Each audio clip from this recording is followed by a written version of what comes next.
Сәлем қыздар, бүгін біздер логотип жасап үйренеміз. Ол үшін Pinterest'ке кіріп, осы Pinterest'тен өзімізге идея іздейтін боламыз. Логотип для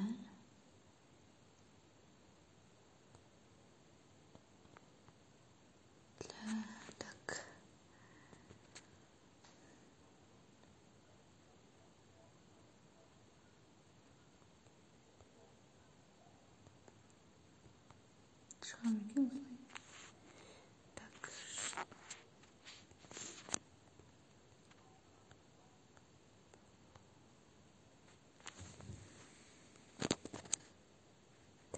Осылай таңдаймыз. Енді осының ішінен өзімізге ұнаған біреуін таңдап аламыз.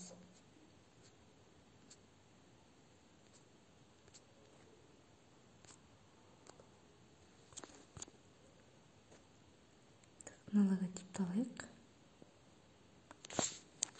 Қол үйретуге өте жеңіл екен. Мына жерде 3 нүктені басамыз. Скачать изображение деп сақтап аламыз. Енді Google-ға кіріп, Google-дан remove деп жазамыз. Өзіңіздеріңізді сақтап алыңыздар. Удаление фона деген. Осыған кіріп, загрузить изображение деп жаңағы логотипімізді осы жерге саламыз.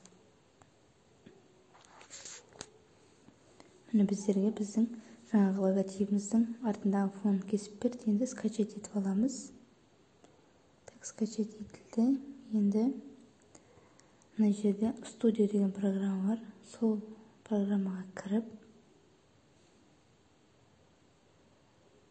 ары қарай жалғастырамыз. Мына жерде плюсті басамыз. Мына 4 бұрышты бізде 1/80-де 1/80 болу керек. Осылай птичкамен сақтап аламыз.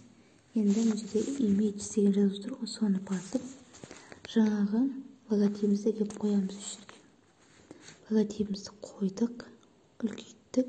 Енді мына төмендегі маск деген жазу бар. Соған кіріп, жайлап мына біздің логотиптегі атты өшіреміз.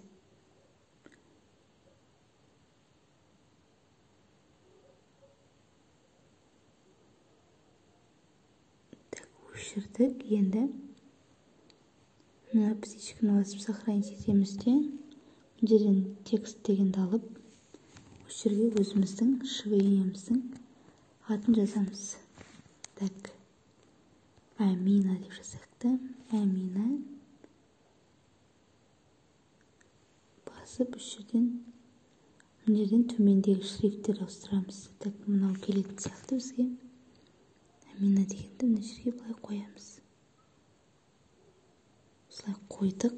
Енді біз color дегенмен цветін өзгертіп аламыз. Мына жерде егер тап осы мына ине мен жіптікіндей цвет